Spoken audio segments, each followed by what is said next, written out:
vendría siendo la octava región castrense en Xcotel, Oaxaca, ¿sí? Pero que a su vez, dentro de todo este traslado y todo este trayecto que ahorita les voy a ir comentando cómo se fue dando, pues obviamente se tiene conocimiento de que ellos llegaron a este campo militar número 1 y que obviamente se encontraba también prácticamente, que era parte de este Ejército Nacional, ¿no? A partir de ahí se dice que ya no se supo absolutamente nada. En el estudio de esta sentencia, de este juicio de amparo, se relata que sí hay testimoniales, sí hay personas que dicen que trabajaban dentro de estas direcciones, que efectivamente las personas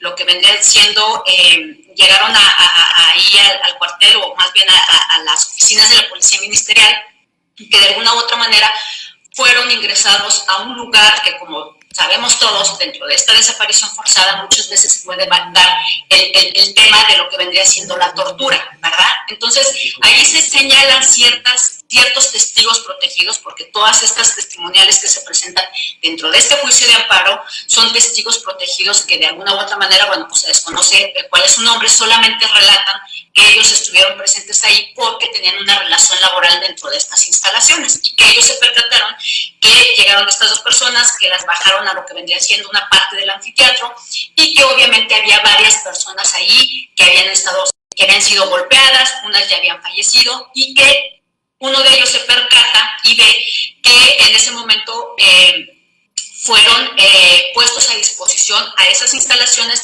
en ese entonces el comandante de esa policía ministerial, ¿sí?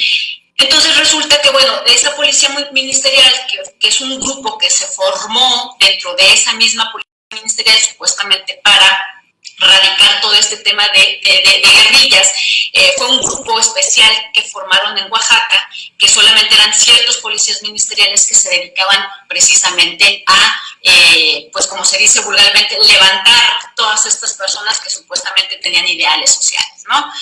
Ese comandante lo pone a disposición en ese anfiteatro. Resulta que mandan llamar a la Cruz Roja, mandan a llamar a una ambulancia, y esta persona, este testigo que señala, dice, yo veo cuando dos cuerpos sin vida se los llevan en esa ambulancia, pero de ahí yo ya no vuelvo a saber nada, ¿no?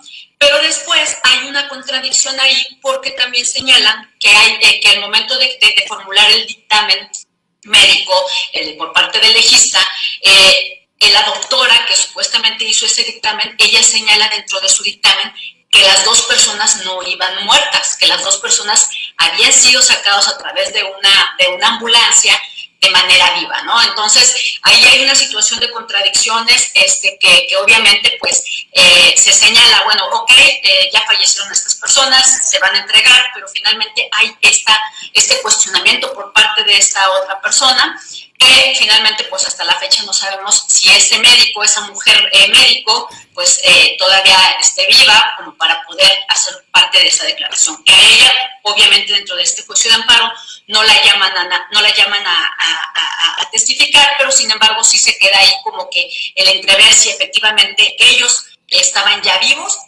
o si bien se los habían llevado vivos o se los habían llevado muertos, ¿no?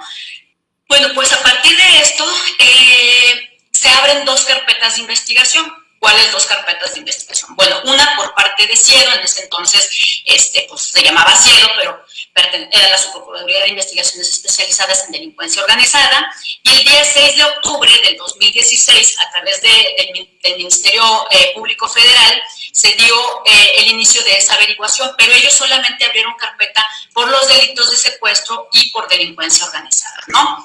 Posteriormente, pues obviamente el 6 de octubre, la gente del Ministerio Público de la Federación, adscrita a lo que vendría siendo ya la Fiscalía Especializada de Personas Desaparecidas, de esa misma Subprocuraduría, bueno, más bien de la Subprocuraduría de Derechos Humanos, Prevención del Delito y Servicios a la Comunidad, que pertenecían en ese entonces a la Procuraduría General de la República, dio inicio a otra averiguación previa. Bueno, pero ellos abren esta averiguación previa solamente por el delito de desaparición forzada, que en este caso, bueno, probablemente se había cometido en agravio de Edmundo y de Gabriel, ¿no? Pero bueno, entonces estamos hablando que se abrieron dos carpetas de investigación, una por el tema de secuestro, de delincuencia organizada, la otra pues obviamente por el tema de la desaparición forzada, ¿no? Entonces, en el primer asunto, antes de este juicio de amparo, que se lleva ya pues obviamente conjuntamente se levanta la denuncia penal, obviamente se hacen las investigaciones por parte de estas dos fiscalía por estos dos departamentos, estas dos áreas. Sin embargo, ellos dicen, cada una de estas áreas dice, yo me voy a abocar a lo que a mí me toca y el otro me voy a abocar a la desaparición. Entonces, en este juicio de amparo lo que hace la juez de distrito le dice, a ver, momento, no, ni tú vas a conocer por este tema, ni tú vas a conocer por este. Los dos van a tener que conocer por todo lo que vendría siendo ambos delitos. Tú me vas a demostrar que efectivamente ellos habían secuestrado, que ellos se dedicaban a secuestrar gente, entre comillas, ¿verdad? O bien pertenecían a un grupo guerrillero que de alguna u otra manera les pensaban que era, o más bien podríamos decir que pertenecían a un grupo de una organización de delincuencia, ¿verdad? Sin embargo, pues la Fiscalía de Separación dice, yo me voy a abocar solamente a buscar ese tema, a buscarlos, a ver qué fue lo que pasó, cuál es el destino final, y yo voy a tener que ver la forma de cómo comprobar. Pero, como les comento, en este juicio la juez dice, a ver, momento, se va a tener que investigar las dos cosas y claro que en este juicio de amparo lo que le dio más prioridad la juez de distrito, porque como sabemos pues son temas constitucionales, nos vamos más al tema de las violaciones graves a los derechos humanos, pues obviamente fue el tema de la desaparición forzada, ¿no? Posteriormente, dentro de este amparo, pues como todos sabemos, pues se requieren que pues, las personas que lo hayan promovido, en este caso fueron pues parte de los quejosos, parte, pues bueno, finalmente van incluidos los agraviados, aunque no estén presentes, y en este caso, bueno, pues el representante legal presentan todo este menaje de documentación donde ellos acreditan y solicitan que se dé con el paradero de las personas desaparecidas, ¿no? Con dichos datos, lo que se hace es que el juez empieza a girar varios exhortos a jueces de distritos en Oaxaca, de Nuevo León, a jueces, por ejemplo, en materia de procesos penales, federales, en el estado de Jalisco, de Sonora. O sea, hace una serie de investigación, el mismo juez de amparo solicita más bien información a todas estas autoridades que de alguna u otra manera pudieron tener acceso y saber qué fue lo que pasó. Y la verdad es que, como yo les comentaba al principio, es una sentencia que de verdad yo no vi, toca todos los temas relativos a tema de desaparición forzada. Requiere diligencias llevadas a cabo en la averiguación previa, tanto de la Procuraduría General de la República, así como de su procurador especializado en investigación de delincuencia organizada. Determina no acordar diversas diligencias en materia de delincuencia organizada, que era lo que les comentaba, como que le dio más prioridad al tema de la desaparición forzada, ¿no? Negó, por ejemplo, lo que sí pasa aquí es que al principio la juez más bien porque era mujer, lo que hace es que niega ciertos documentos de amparo que presentan, más bien ciertos documentos que los promoventes presentaron en el amparo. Por ejemplo, no les quiere dar, una de las cosas que sí me llama un poquito la atención y que de ahí se deslindan otras situaciones jurídicas fue, por ejemplo, que les negó el acceso a copias certificadas a los promoventes, ¿no? Algo que ella señalaba diciendo que pues no era momento de poderle dar copias a los interesados en virtud de que estaba abierta la investigación, ¿no? Y que, como ustedes saben, independientemente de si se está llevando a cabo la investigación, los promoventes, en todo caso los quejosos, tienen el derecho absoluto de poder solicitar en cualquier momento copia certificada de su expediente, ¿no? A lo mejor si una tercera persona lo pide, a lo mejor a él sí se le puede negar porque no tiene interés dentro del asunto, pero en este caso los familiares y el abogado que representaba a estas familias pues solicitó las copias y se las negó este mismo juez de distrito de amparo, ¿no? En materia penal en el Distrito Federal. A raíz de esas cuestiones, en ese sentido de las copias certificadas, se presentan, copias certificadas y aparte también Hay un momento en el juicio o dentro de las resoluciones que se señala también que no le va a dar, como quien dice, alguna vista a favor de la parte quejosa, por ejemplo, como les dije, copias certificadas, y en segunda, que se ordenara resolver lo conducente sobre la práctica de las diligencias tendientes a obtener la localización de las víctimas. Es decir, ahorita les voy a decir qué fue lo que en este caso la juez dijo: no lo acepto, no lo voy a admitir dentro de este juicio de amparo. Sin embargo, los promoventes, los quejosos, se pusieron bien abusados, y lo que realizaron ellos fue presentar ciertas quejas, ¿sí?, ante el noveno tribunal colegiado en materia penal del primer circuito. Sí, presentan dos quejas, la 33/2014 y la 29/2014. De esas dos quejas, las que tuvieron relevancia prácticamente fue la queja del 29/2014. ¿Por qué? Porque ahí, como les decía a ustedes, solicitaban copias certificadas, se las negaron, y entonces el noveno tribunal colegiado lo que hace es decirle: sí, tienes todo el derecho, promoventes, quejosos, agraviados, tienen todo el derecho de que ustedes se les pueda entregar sus copias certificadas. Asimismo, también sustenta este noveno tribunal que en el artículo 103 de la Ley de Amparo declara que sí es procedente esa queja, ¿sí?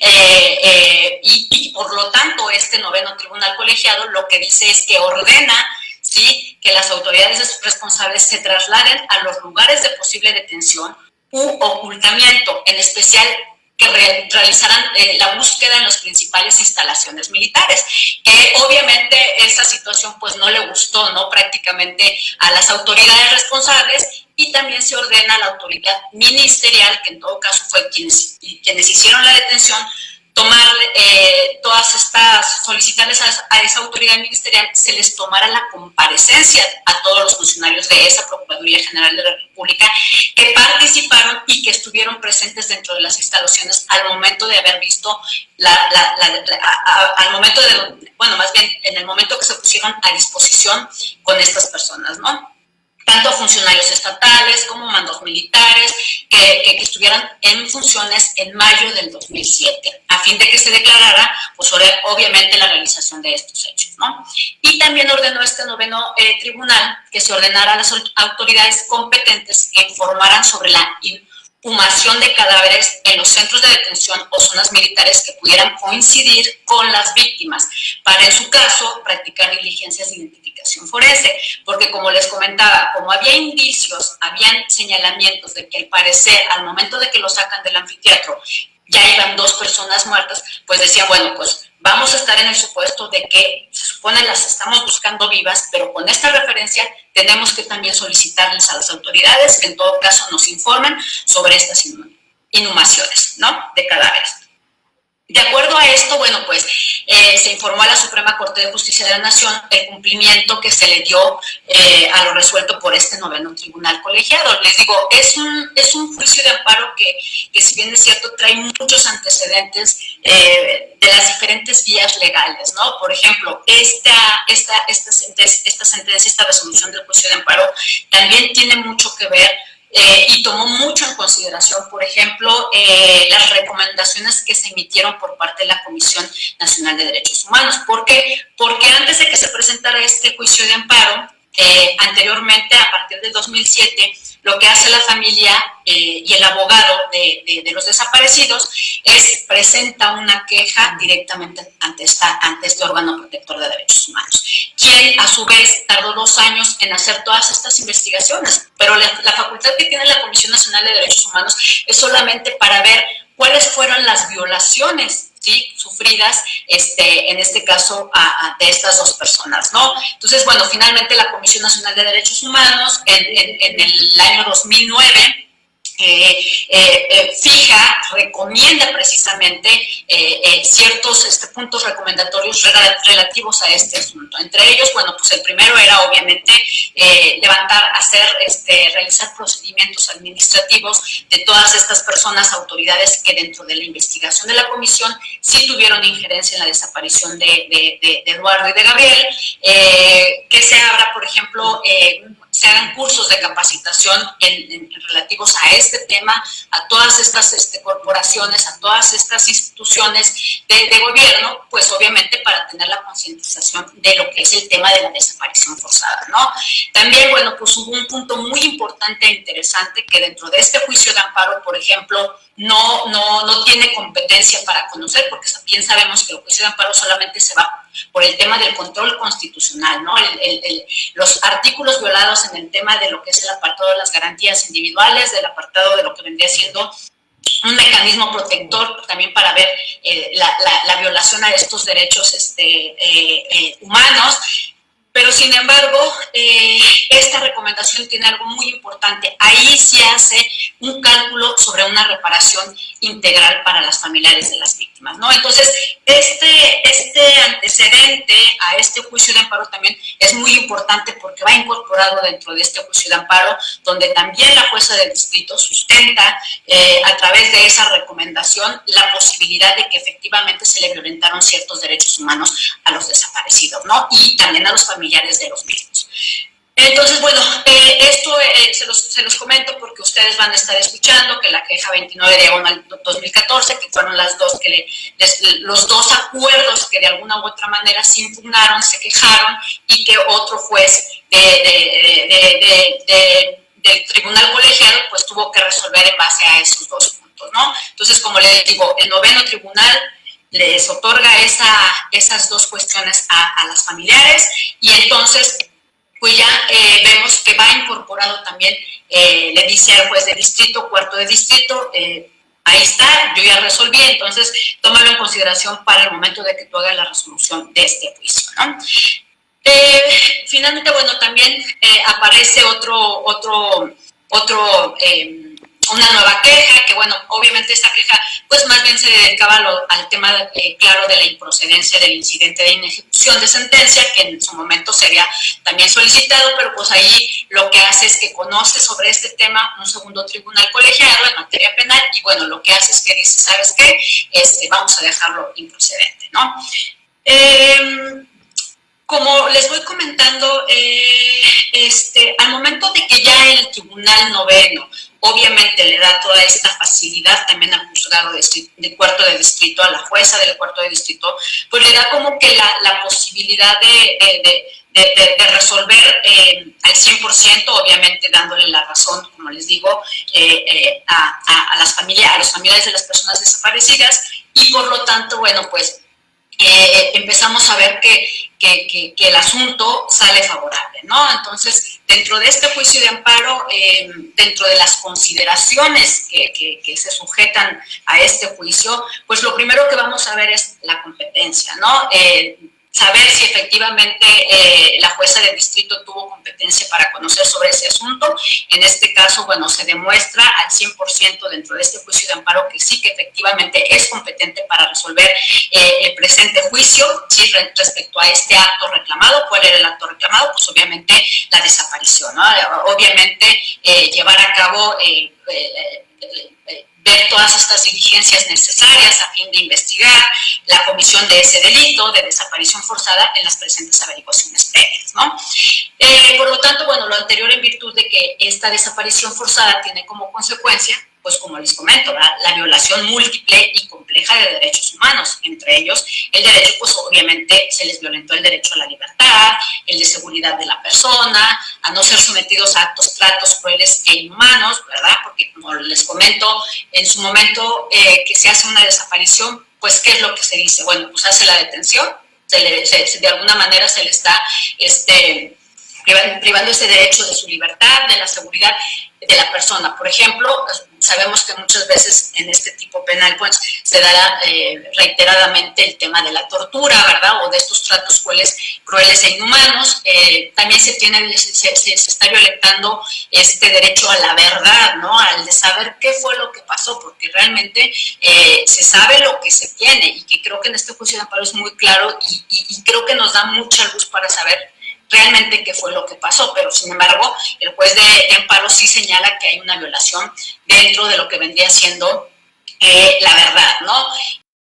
Está violentando a la protección y a la asistencia familiar, porque pues obviamente también, como les digo, tanto repercute tema de lo que son los desaparecidos, las 2 personas que desaparecieron, y que también algo relevante que toma en cuenta este juicio de amparo es que considera que no solamente se les están violando sus derechos a las personas que están desaparecidas, ¿no?, sino también a sus familiares. ¿Por qué? Porque se basa a partir de la ley de general de víctimas que aparece, bueno, que se da a conocer y que obviamente se empieza a trabajar es en el año 2013, ¿no? Ya con esta ley, pues esta juez de distrito pudo darse cuenta y consideró que no solamente hay unas víctimas, ¿no? O sea, sino que ahí diferencian quién es la víctima directa. En este caso, de este asunto de desaparición forzada, bueno, pues eran Edmundo y Gabriel. Las víctimas indirectas, que en este caso, bueno, pues es el perjuicio, toda esta cuestión que sufre posteriormente a la desaparición la familia, ¿no? Desde un tema económico, desde un tema psicológico, desde un tema de ver cuáles necesidades que al momento de la desaparición, en este caso del padre o de la madre, las consecuencias que puede traer, esas necesidades que puede traer a sus hijos, el tema pues obviamente de la salud, la educación, y uno de las violaciones más graves que en todo caso en la desaparición forzada se puede dar es al reconocimiento de la personalidad jurídica, ¿no? Y sobre todo el de la vida, ¿no? Entonces,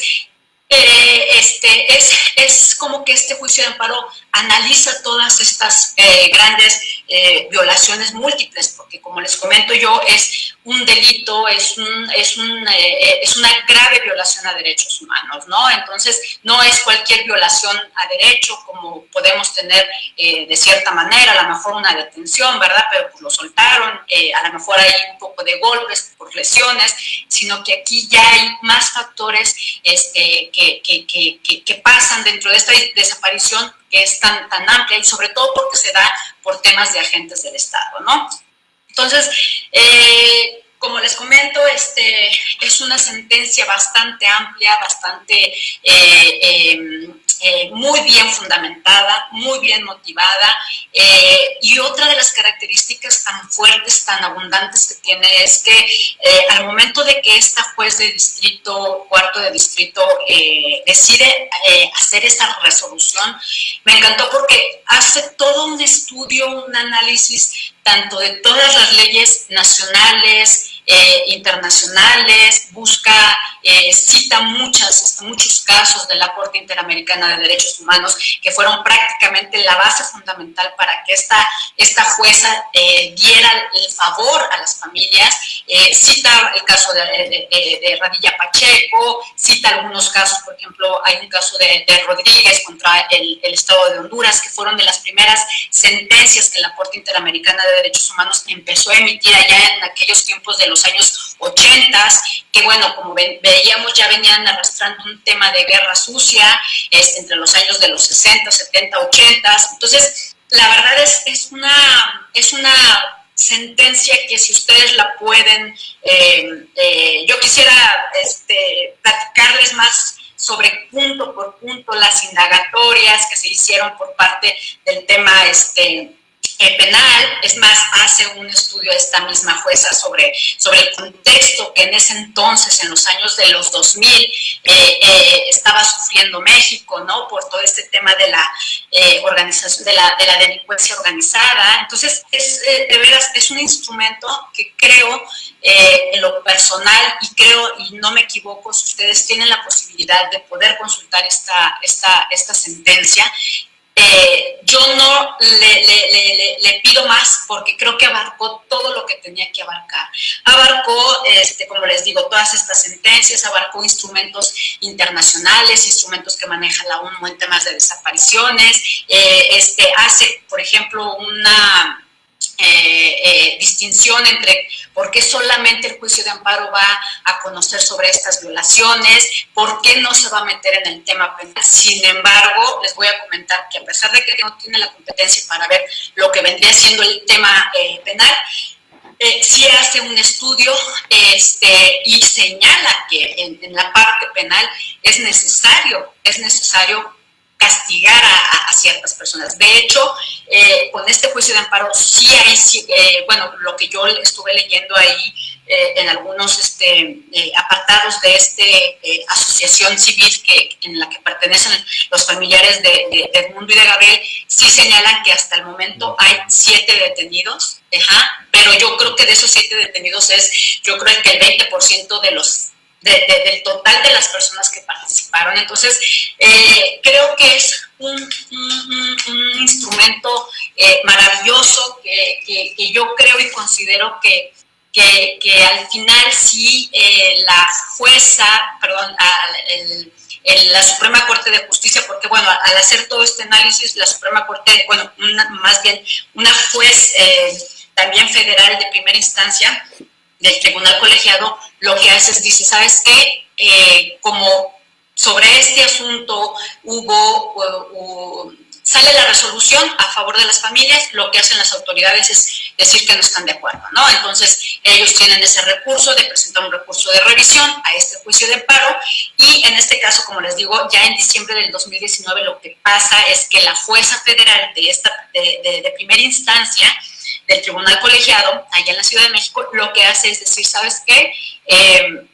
No es que me declare incompetente, no, es competente, ¿verdad? Sin embargo, lo que dice, solicito que la Suprema Corte de Justicia de la Nación atraiga el caso, ¿sí?, para conocer sobre este asunto. Entonces, se fijan la responsabilidad tan grande, tan amplia, que en todo Suprema Corte de Justicia de la Nación va a tener para poderse, en todo caso, pronunciarse, ya sea a favor o en contra de esta resolución que, les digo, para mí no encontré motivo alguno para hacerle una crítica. Es más, yo puedo decir, y sin equivocarme, que pudiera ser un modelo a seguir en caso de que la Suprema Corte de Justicia de la Nación se pronunciara a favor de lo que anteriormente ya esta jueza de distrito dio a conocer, porque está muy bien fundamentada, se los vuelvo a repetir, está muy bien motivada, y bueno, pues ahora sí que yo lo que creo es que la importancia de que la Suprema Corte de Justicia tenga al momento de aceptar en tales términos esta sentencia, pues va a ser, primero que nada va a ser favorable, si es favorable va a ser histórica, porque es la primera en su tipo en materia de desaparición forzada, donde obviamente, como les comento, se apegó a estándares internacionales y obviamente en sentencias que ha tenido y que ha tenido que dar a conocer la Corte Interamericana de Derechos Humanos, ¿no? Y obviamente, pues lo más importante es que va a dejar sentado un precedente donde va a fijar criterios obligatorios para todos los casos presentes y futuros en cuanto a la definición de las facultades de los jueces y juezas de distrito en los casos donde se reclame y se sospeche esa desaparición forzada de una persona, ¿no? Entonces, creo que la Corte tiene un gran trabajo. Todavía hace aproximadamente 2 meses, en febrero, se supone que salía la resolución por parte de la Suprema Corte de Justicia de la Nación. Ya lleva 8 meses, desde que la trajo a su estudio, y pues todavía no se pronuncia, pero bueno, estamos en espera de que la Corte resuelva y pues ver bajo qué términos va a resolver, ¿no? Ojalá, yo creo y espero que sí les dé la razón a las familias, que sí se pronuncie a favor de esta resolución por parte de este juez de distrito, y que obviamente pues les eche para atrás su recurso de revisión a las autoridades responsables, ¿no? Porque sí se acredita todo al 100% de que en su caso sí participaron agentes del Estado y que obviamente sí desaparecieron estas personas. Y bueno, pues lo más importante es seguir garantizando más que nada el paradero y destino final de las 2 personas, Edmundo y de Gabriel, ¿no? Entonces, bueno, pues ya finalmente también me gustaría comentarles que ya también quien se pronunció para la resolución definitiva de la Corte ha sido la Corte Interamericana de Derechos Humanos, también ya está en espera de ver cómo resuelve, y bueno, pues ya esta organización hasta encontrarlos, ya dijo que en caso de que la Suprema Corte de Justicia de la Nación no les diera la razón, pues van a tener que utilizar ahora sí que el medio legal internacional y se tendrían que ir al sistema interamericano y presentarían esa misma demanda ante la Corte Interamericana de Derechos Humanos. Entonces, creo que es una sentencia bien interesante. Por mi parte, bueno, pues es algo muy, muy general, porque les digo, son alrededor de 600 hojas, pero bueno, muchísimas gracias. No sé, ahí Everardo, si quieren hacer alguna pregunta. Sí, por favor. Adelante. Oye, una pregunta. Sí. Tal vez llegue tarde, no sé si lo habían expuesto. Sí. Entiendo que es sobre desaparición forzada. Ha habido muchos órganos del Estado, desde la Dirección Federal de Seguridad, pasando por AFIS, todas las dependencias, el CISEN en su momento. ¿Cómo se hace con esas desapariciones hechas, ahora sí, valga la redundancia, por órganos ya desaparecidos del Estado? Entiendo que el Estado trasciende a esas instituciones, pero ¿cómo se hace para castigar a los que fueron titulares, a las organizaciones que fueron en su momento responsables de esas desapariciones? Mira, Gerardo, con la experiencia que he tenido y que he estado yo trabajando temas de desaparición, me he dado cuenta que sí, efectivamente, pues ha sido muy difícil ver que las autoridades que pertenecieron, que en su momento actuaron sobre temas de desaparición forzada,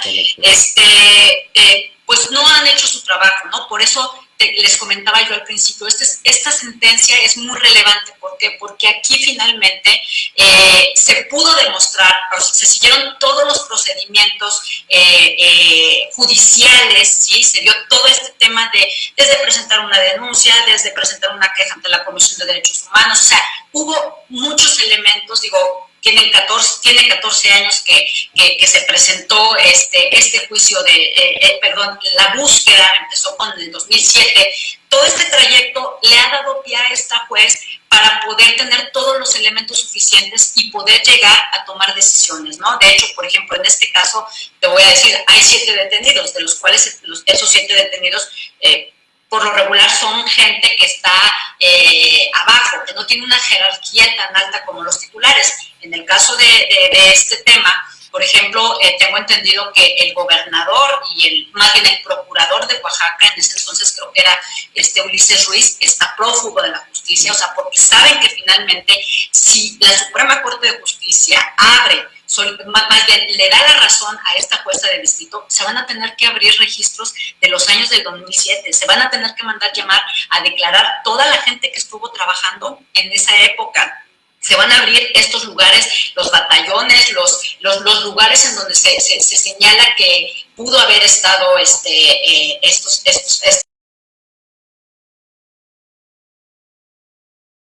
amparo. Es bien interesante y va a ser muy trascendental. ¿Por qué? Porque sí ha habido otros asuntos y sí ha habido otros juicios de amparo en temas de desaparición. Por ejemplo, aquí en Coahuila tenemos uno también relevante, que bueno, eso ya es otro tema y me ha tocado verlo, de familiares de aquí de Coahuila, que tienen todavía el juicio parado allá en México, ¿no? Entonces, pero creo que aquí lo importante que tiene es que, como te digo, se ha llevado, o sea, se han agotado todas las instancias necesarias donde no se ha dejado para nada de lado de que las autoridades, o sea, de que no se demuestre que las autoridades tuvieron responsabilidad durante estos 14 años, que ya no hay lugar para que se hagan las autoridades para un lado, ¿no? Y es por eso es que ahora, hoy en día, el procurador de ese entonces de Oaxaca, pues está prófugo, porque de alguna u otra manera sí hubo una situación donde ya se acreditó que cometieron esos delitos, ¿no? Entonces, ha sido muy difícil, va a seguir siendo muy difícil, pero por eso es importante este juicio, porque va a ser un precedente que si la Suprema Corte de Justicia decide dar la razón, pues pues imagínate todo lo que se va a abrir, todo lo que se va a ver. De hecho, sobre esta sentencia también hay un tema bien importante, interesante, que se me había pasado a comentarles. Se está solicitando una comisión de búsqueda, ¿no? Entonces, esta comisión de búsqueda solamente se ha dado con el caso de los 43, de los de Ayotzinapa. Sin embargo, también se está pidiendo y se está requiriendo que se haga una comisión para este tema de desaparición forzada, ¿no? Entonces, sí ha sido bien difícil, digo, a partir de, imagínense, las desapariciones empezaron aquí en nuestro país a partir de los años del 2000 hasta ahorita, pues es muchos años, pero sí ha sido muy difícil que se pueda pensar que las autoridades pudieran tener un castigo a través de sus titulares, porque pues, no es tan fácil, ¿verdad? Son también cuestiones políticas, no solamente cuestiones de litigio, sino que también son cuestiones políticas que a veces también pesan más sobre el tema legal, ¿no? Pero aquí creo que sí se han estudiado muy bien el caso y creo que esto es lo que nos va a permitir que se puedan abrir nuevas puertas para este tema de desaparición forzada. Gracias. Sí, gracias. Maestra, otra pregunta también sobre el tema. Sí, adelante. En materia de desaparición forzada, cuando se investigan estos asuntos, sobre todo a partir de la concepción de la jurisprudencia de la Corte Interamericana de Derechos Humanos, ¿podemos definir o podemos aspirar a que las medidas de reparación que se establecen de cierta manera compensan o son satisfactorias, digamos, para la violación a los derechos, sobre todo de los familiares de personas desaparecidas? Mira, yo creo que... ¿Alguien más quiere hablar? ¿No? Yo creo que no tenemos monitoreo. Ok, mira, han sido muy relevantes, ¿no? Mira, en el tema de los juicios de amparo, como yo les decía, de hecho, esta jueza señala que en temas de lo que vendría siendo estas medidas, de este tema que son partes de la reparación integral, hay en algunas que el juez de distrito no tiene competencia para conocer, ¿sí? Sin embargo, como yo les comentaba, ¿cómo puedes tú solicitar una reparación integral, una reparación de daño, tanto económica como todas estas medidas necesarias para esta parte de esta reparación integral? Porque como sabemos, a ver, la reparación integral muchos pensamos que es la cuestión económica, ¿no? Y no, o sea, solamente es una parte de esa reparación integral, porque dentro de esa parte de reparación integral es la compensación y viene una serie de medidas, ¿no? Satisfacción, de rehabilitación, que bueno, cada una tiene su tipo y se sabe qué es lo que va a hacer cada medida. Sin embargo, creo que cuando la Comisión Nacional de Derechos Humanos o, por ejemplo, un órgano protector de derechos humanos de aquí del Estado señala una reparación integral, sí se puede hacer, o sea, la vamos a aplicar por otra vía, ¿no? A lo mejor en el juicio de amparo es más aún y cuando se citen sentencias de la Corte, porque la Corte Interamericana, como nosotros sabemos, sí dictamina reparaciones integrales, ¿no? Entonces, y medidas de satisfacción. Entonces, creo yo que para el caso en concreto de esta sentencia, lo hizo bien la juez en el sentido de decir, a ver, yo voy a poder citar todo este tema de la reparación integral, sin embargo, en ciertas cuestiones yo no voy a ser competente, pero como lo señala la Comisión Nacional de Derechos Humanos, sí se puede atraer esa reparación integral a través de ellas, ¿no? O bien, si en un momento dado la Suprema Corte de Justicia también podría señalar esa reparación, ¿no? Dentro de esa reparación integral, y no solamente las medidas, sino también esa cuantía, esa compensación económica que tendría que recibir la familia, y obviamente, bueno, pues todo eso viene trascendental por todas estas sentencias que ha emitido la Corte Interamericana de Derechos Humanos, ¿no? O sea, la Corte sí ha señalado en sus sentencias reparaciones integrales y obviamente dentro de esas reparaciones integrales todas estas medidas, ¿no? Pues la atención psicológica, la atención de buscar, por ejemplo, ayudar a las necesidades de las familias, es todo un tema, la reparación integral es todo un tema y bueno, aquí por ejemplo en Coahuila pues se han hecho muchas cosas en tema de reparación integral que bueno, pues hemos trabajado programas ahí de programas integrales para las familias que son parte de esta reparación integral. Entonces yo creo que sí, lo que la Corte Interamericana ha señalado son compensación tanto económica como también medidas de, en todo caso, rehabilitación, satisfacción, etcétera, etcétera, como parte de esa reparación integral, ¿no?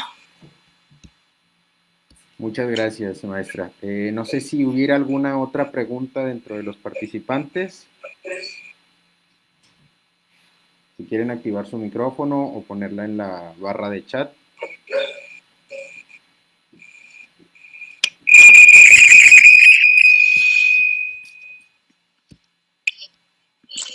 Hola, amiga. Hola, ¿cómo está, doctora? Muy bien, querida Gaby. Solamente para agradecerte, estoy en otro taller, perdóname. Okay. No te preocupes. Estamos inaugurando un taller de lenguaje inclusivo con la gente de comunicación, pero te estoy escuchando por el teléfono, ya sabes que hay que hacer uno todo. Solamente darte las gracias, querida Gaby, y felicitarte por la exposición, me pareció súper interesante. Ya me habías platicado del caso, pero ahora ya que lo escuché de tu voz y de tu energía, creo realmente que puede ser un antes y un después en este tema de las desapariciones. Quiero decirles que la maestra Gaby Nogués, trabajó fuertemente, arduamente, muchos años en la Comisión Estatal de Víctimas, junto con la Comisión Nacional, la general, la federal, ayudando a las familias de los colectivos de personas desaparecidas. Así nos conocimos y así yo doy testimonio de su entrega, de su profesionalismo. De verdad, Gaby, mi reconocimiento y mi respeto por toda la ayuda que has brindado a las familias, a las mujeres, hay que decirlo, son buscadoras, mujeres buscadoras de sus familiares, hijos, primos, hermanos, esposos.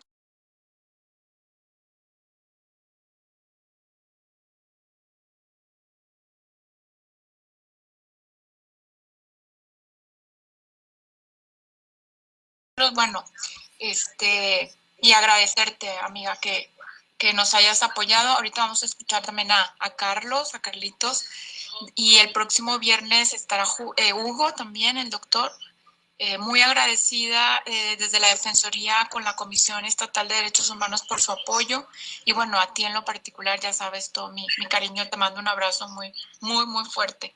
Muchísimas gracias, Magda, de veras, me dio mucho gusto que me invitaran. Les digo, es una sentencia súper amplia, está súper interesante, me apasioné. Si ustedes lo pudieron notar, digo, es tan amplia que a veces a lo mejor no pude cubrir ciertos criterios más específicos, pero la verdad no me daba para más, pero de veras, con mucho gusto, ya sabes, cuentas conmigo, ya sabes que el tema de desapariciones es mi pasión, me encanta, y pues lo que yo pueda hacer desde esta trinchera en apoyo a todas las familias con personas desaparecidas en estas necesidades y en cualquier otro que de algún grupo vulnerable, ya sabes que estoy a la orden, y de veras les agradezco muchísimo que tanto tú y el doctor Hugo hayan pensado en mí para este tema. Muchísimas gracias, y bueno, pues gracias a todos los que estuvieron presentes también por escucharme, y bueno, pues no tengo otra cosa que decir. Muy bien, muchas gracias. Entonces, yo creo que terminamos, Diego, la sesión. Damos unos 5 minutos para conectar a Carlos. Ya está ahí. Hola, Carlos. Gracias, Gaby. Entonces, gracias. Si quieres, pasamos, Diego, a presentar al licenciado Carlos, y yo voy a apagar el micrófono. Claro que sí, doctora. Pues bueno, para dar inicio con la cuarta sesión, la segunda del día, como ya los habíamos comentado, esta sesión tratará el tema derechos de las personas privadas de la libertad, y con nosotros tenemos al licenciado Carlos Alonso Rangel Gámez.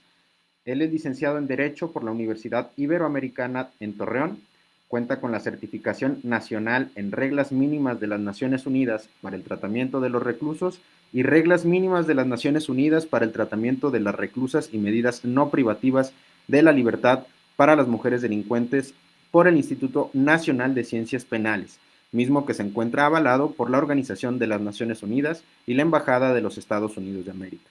Actualmente se encuentra cursando la maestría en Derechos Humanos con perspectiva internacional y comparada por la Academia Interamericana de Derechos Humanos. Se ha desempeñado como abogado litigante en materia penal y actualmente es secretario ejecutivo de la Comisión de los Derechos Humanos del Estado de Coahuila de Zaragoza. Carlos, muchas gracias por aceptar la invitación de esta defensoría. Igualmente tendremos esta sesión de 10 a 11 de la mañana, como ya lo mencionábamos en el flyer, con una ronda de preguntas al finalizar la sesión. Y sin más preámbulo y para no aprovecharme de tu tiempo, te cedo el uso de la voz. Muchas gracias, Diego. Un buen día a todas las personas que nos acompañan el día de hoy. Primeramente agradecerle a la doctora Magda Yadea Robles, titular de la Defensoría de los Derechos Humanos de la Comunidad Universitaria de la Universidad Autónoma de Coahuila, la invitación a este foro. Asimismo, al doctor Hugo Morales Valdés, presidente de la Comisión de los Derechos Humanos del Estado de Coahuila, por la invitación. Y pues, claro que a ti también, Diego, por todo el apoyo que nos has brindado en este aspecto, ¿no? A mí me corresponde hablar un poco acerca de los derechos de las personas que se encuentran privadas de la libertad, quienes son las personas que se encuentran internas en los centros penitenciarios. Más adelante vamos a ver una sentencia de la Suprema Corte de Justicia de la Nación, un amparo de revisión, el 1003/2015. Sin embargo, para iniciar, me gustaría dar un poquito de contexto a lo que son las personas que se encuentran privadas de la libertad, ¿no? En el primer inicio, pues como todos lo conocemos, los derechos humanos son inherentes a todas las personas sin distinción alguna, no importando su condición económica, su sexo, su identidad de género, su situación social, etcétera, ¿no? Simplemente por el hecho de ser personas, pues son titulares de derechos humanos. En este caso en específico hablaremos de los derechos de las personas que se encuentran privadas de la libertad, quienes son personas que se encuentran recluidas en los cerezos derivados de la probable o ya la comisión de un delito o alguna sentencia del orden civil. Es importante mencionar que las personas privadas de la libertad conforman un grupo vulnerable al momento de estar privados de su libertad, ya que se encuentran a merced de las autoridades penitenciarias. Es por ello que es trabajo fundamental de los organismos protectores de los derechos humanos la observancia del respeto de todos los derechos humanos de estas personas, ¿no? Bueno, es importante mencionar que en el amparo en revisión de la sentencia 1003/2015, se llevó a cabo en el año del 2015, como se mencionó, y habla de cómo ha ido evolucionando los derechos de las personas que se encuentran privadas de la libertad en el contexto histórico mexicano, así como cómo ha ido cambiando la noción de las personas que se encuentran privadas. En un primer momento me gustaría mencionar que el artículo 18 constitucional nos señala algunos de los derechos de las personas que se encuentran privadas, de los reclusos o reclusas, ¿no? Me permitiré leer muy brevemente el párrafo esencial del artículo 18 constitucional, el cual nos señala que el sistema penitenciario se organizará sobre la base del respeto a los derechos humanos, del trabajo, la capacitación para el mismo, la educación, la salud y el deporte como medios para lograr la reinserción social del sentenciado a la sociedad y procurar que no vuelva a delinquir, observando los beneficios que para él prevé la ley.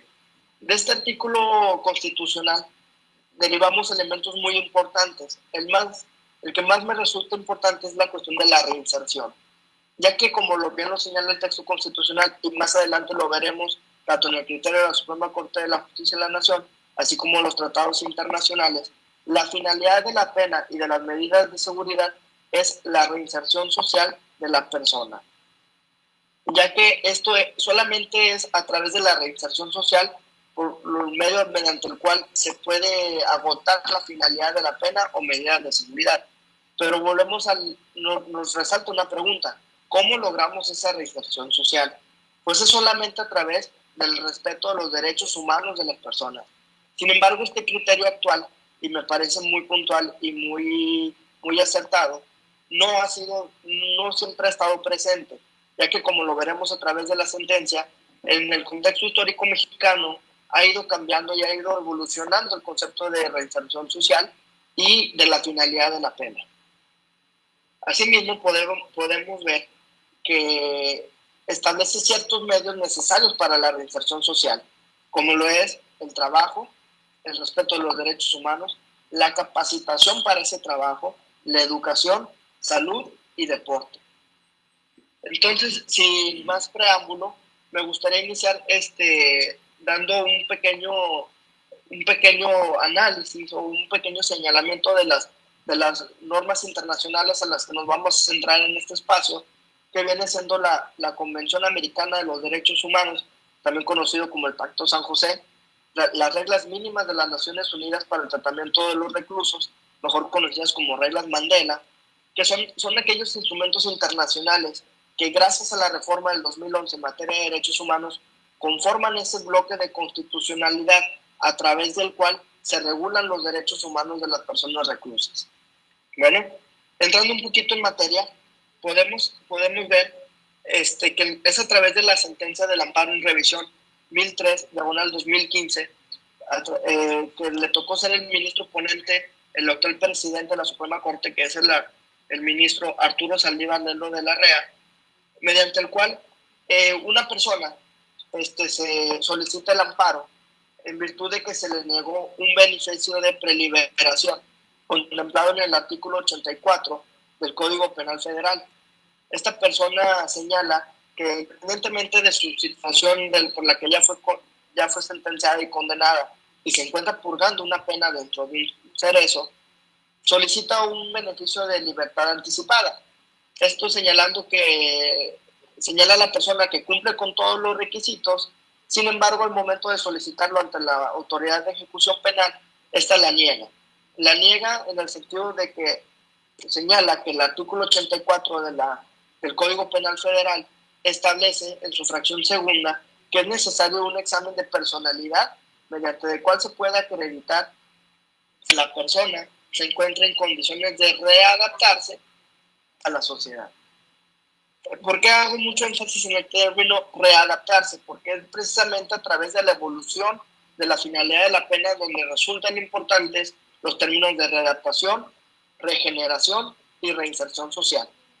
Bueno, entrando un poquito en materia, les doy un poquito el antecedente jurídico de este caso en específico, que es, esta persona solicita el beneficio de preliberación, el juez de primera instancia se lo niega, solicita un recurso judicial para revisar esa resolución, se la vuelven a negar, se confirma por una segunda instancia y es cuando él solicita el amparo a través de un juez federal. Sin embargo, al momento de señalar su amparo, establece y pretende que se acredite la inconstitucionalidad de la fracción segunda del párrafo 84 al señalar que el requisito de un examen de personalidad es inconstitucional al violentar sus derechos humanos, ya que no puede ser factible que no se le otorgue ese beneficio por una cuestión totalmente subjetiva y que queda a criterio personal del juzgador.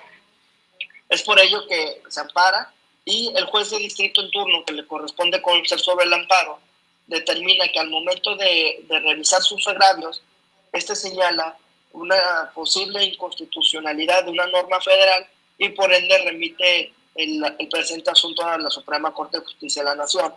La Suprema Corte determina que es competente para conocer el mismo y establece ciertos criterios que forman un paradigma muy importante en materia de derechos de las personas privadas de la libertad, ya que nos da tanto un contexto histórico de cómo ha sido la evolución a través del sistema jurídico mexicano de la finalidad de la pena, y asimismo señala cuáles son aquellos derechos humanos de los que tienen derecho las personas privadas de la libertad. Bueno, en un primer momento, cuando empieza a analizar la Suprema Corte de Justicia de la Nación la sentencia, determina que en efecto es competente y determina que en efecto es inconstitucional el párrafo la fracción segunda del artículo 84 de la Constitución, del Código Penal Federal, en el sentido de que violenta los derechos humanos consagrados por la Constitución, así como por las leyes internacionales en materia de derechos humanos, ya que ese requisito del examen de personalidad violenta lo establecido por dichas legislaciones en el sentido de que no cumple con las finalidades de la pena, que es la reinserción social. Entonces, ese es el contexto de la sentencia. El resultado es favorable para la persona que se ampara y es por ello que se le concede la protección de la federación. Ahora bien, me gustaría entrar ya en materia, en el sentido de qué es lo que determina esa sentencia, ese criterio de la Suprema Corte, y para empezar haremos el análisis del sentido de la evolución histórica a la que se hace referencia en la sentencia. Bueno, la Suprema Corte establece que esa evolución mediante la cual se ha ido cambiando la finalidad de la pena en el sistema jurídico mexicano, data de que en la Constitución de 1917 la finalidad del sistema penitenciario radicaba en lograr una regeneración de la persona que se encontraba privada de la libertad, en este caso ya sentenciado. Ello quiere decir que se consideraba a las personas como un ente degenerado, que era contrario a la sociedad y que se encontraba, literalmente ese es el término utilizado por la Constitución, que era una persona degenerada. Por ende era necesario que se regenerara para poder que regresara a la sociedad, y esa regeneración solamente se iba a lograr a través de compurgar una pena, y hasta ahí llegaba la autoridad, ¿no?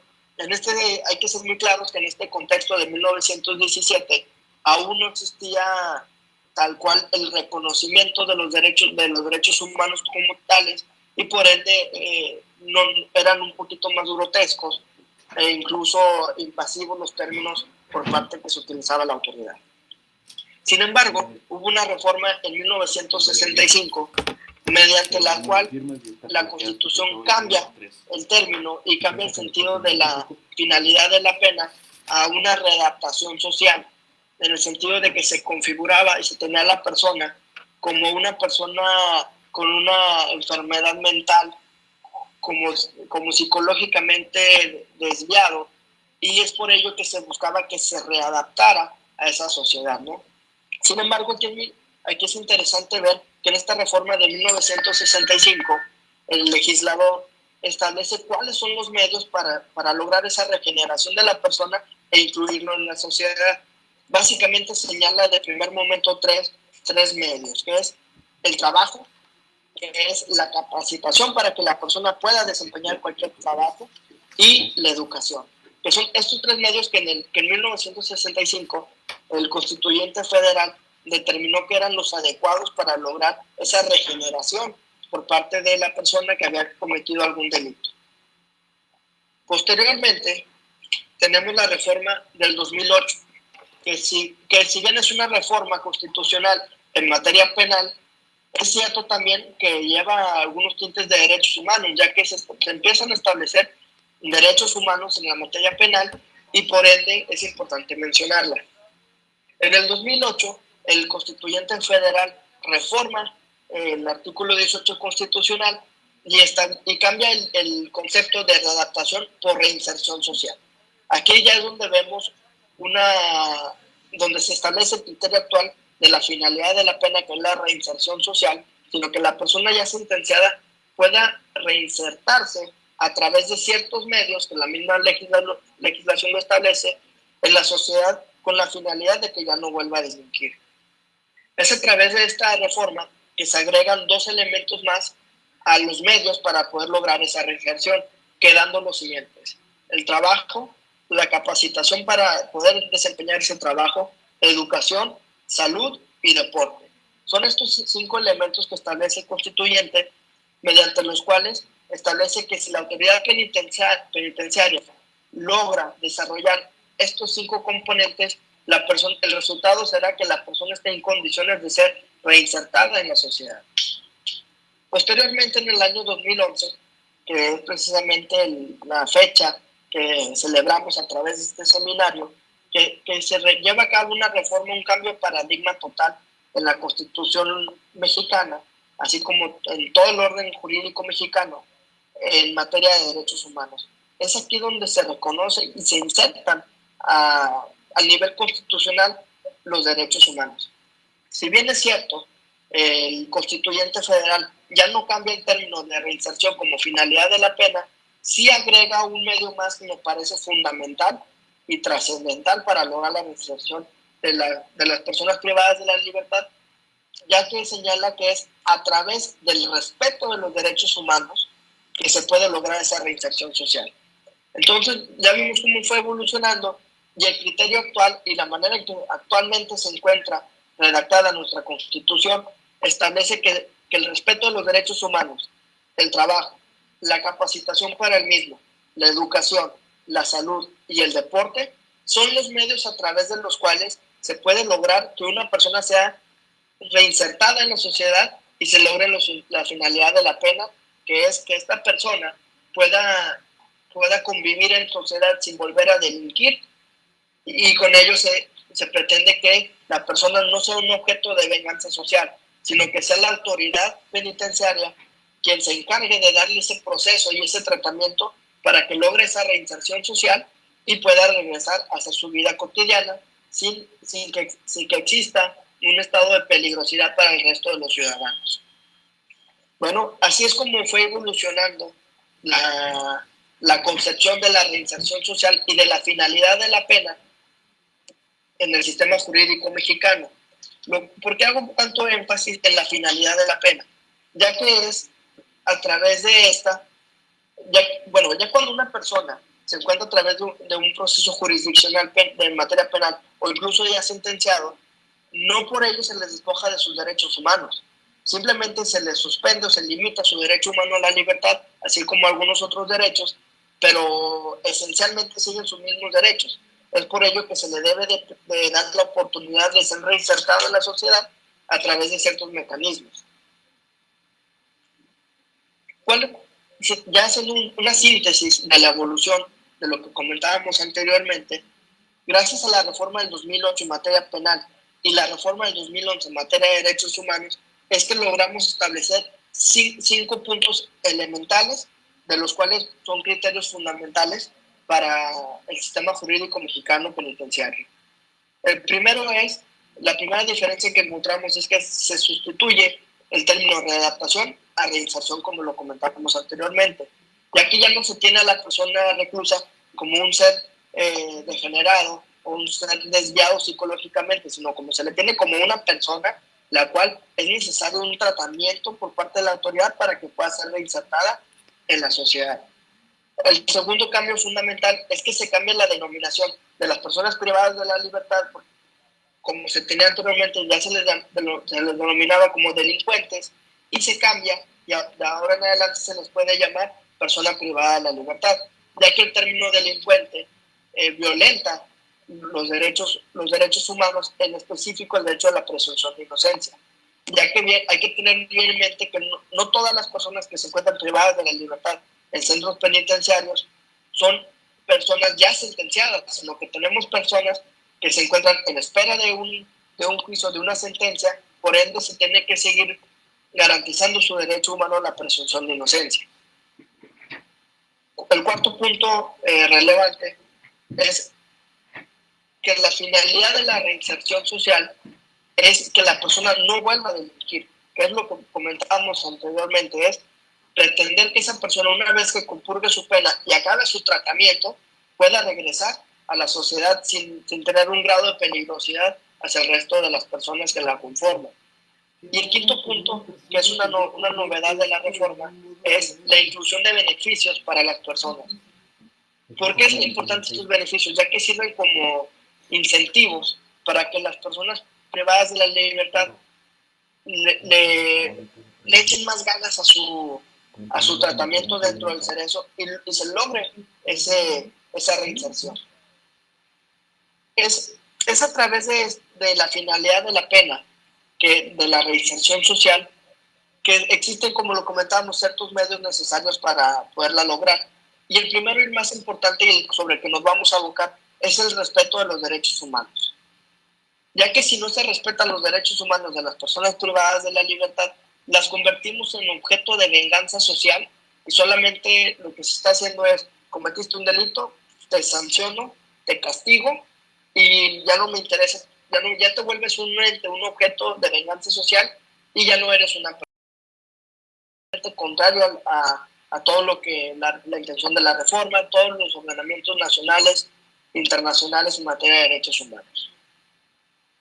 ¿Cómo logramos que dentro de esos centros penitenciarios, que en ese tratamiento de los reclusos, se logre una reinserción social a través del respeto de los derechos humanos?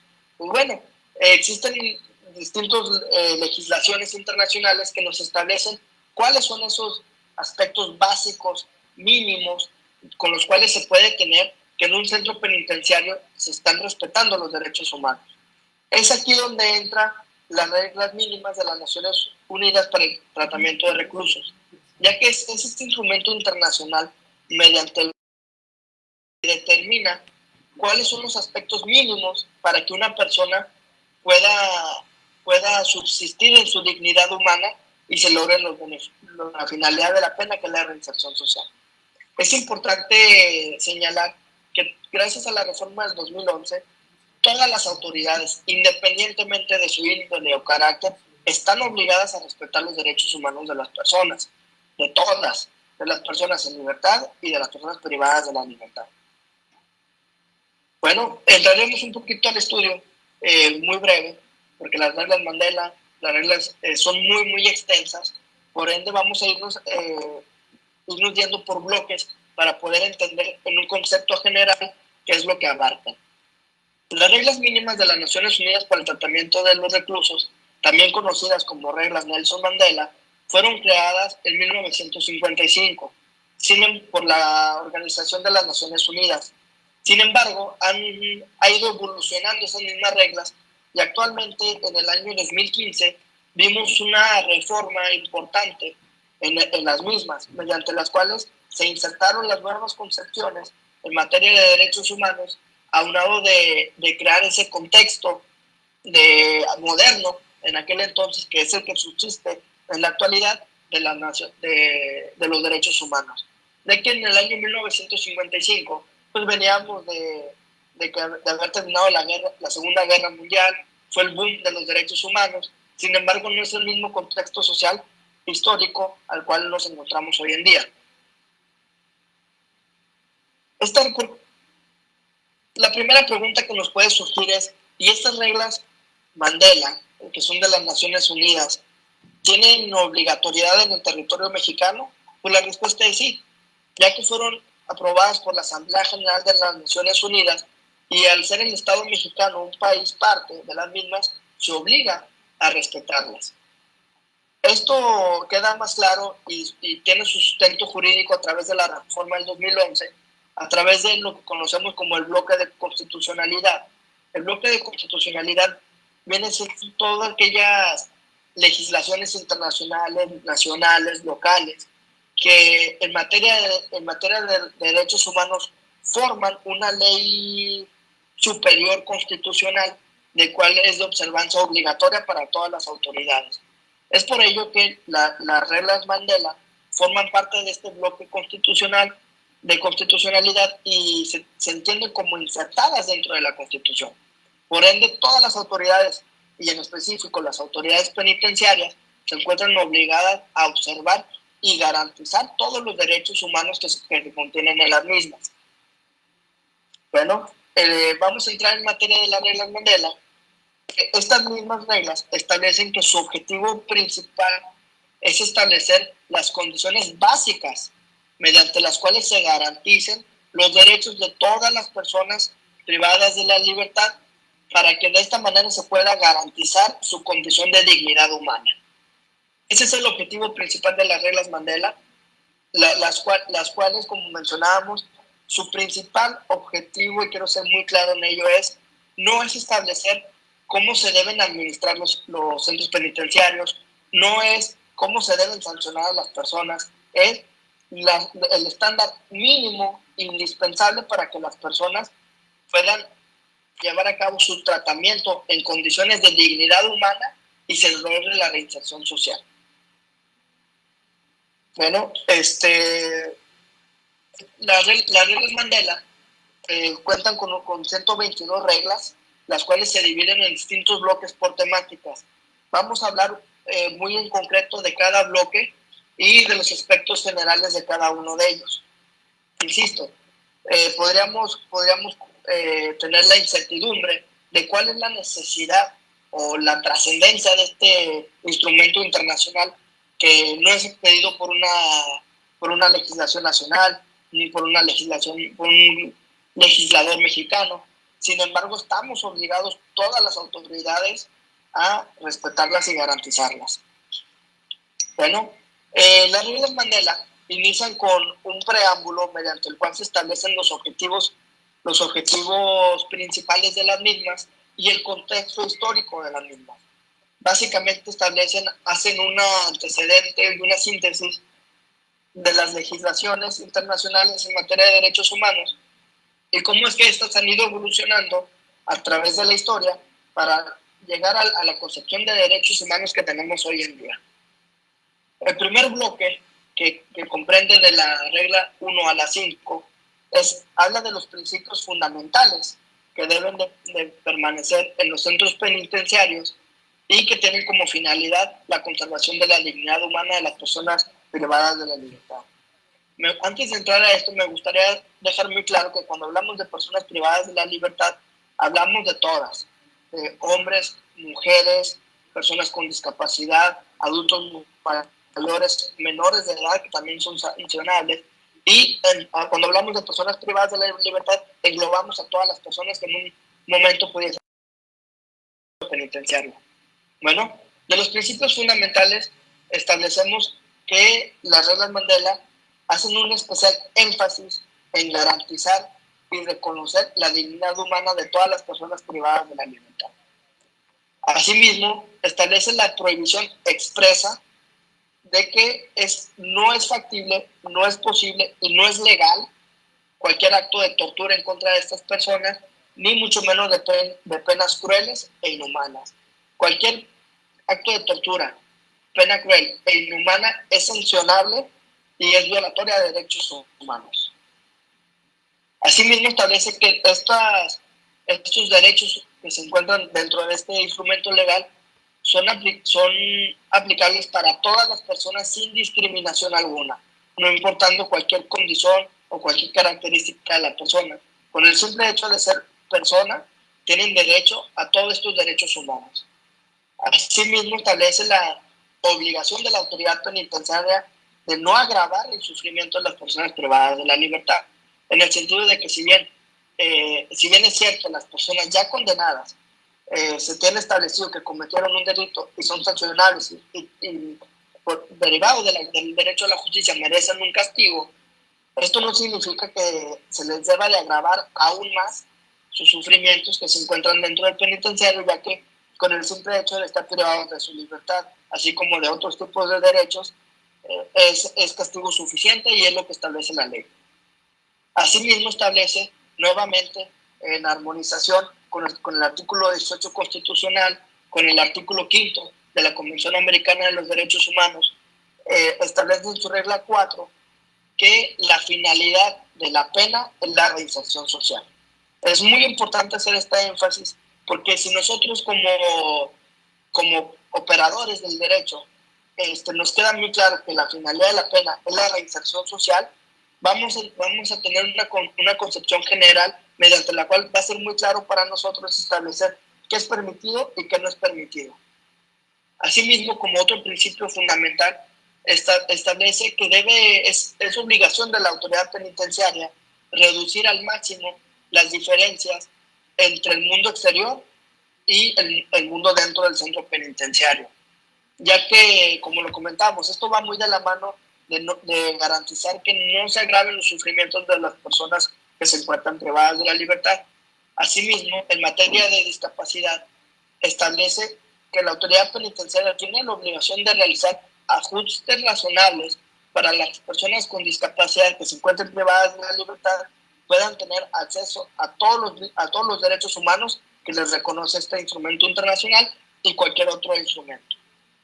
Como segundo bloque, encontramos, ya nos habla un poquito más las reglas Mandela de cómo debe ser el trato del centro penitenciario y de la autoridad penitenciaria hacia los reclusos, ¿no?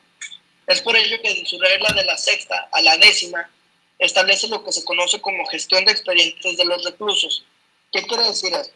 Pues básicamente nos establece que la autoridad penitenciaria tiene la obligación de establecer por cada recluso un expediente mediante el cual se tenga su información personal, los motivos de su encarcelamiento, un historial clínico y cualquier historial disciplinario que se lleve a cabo dentro del centro penitenciario.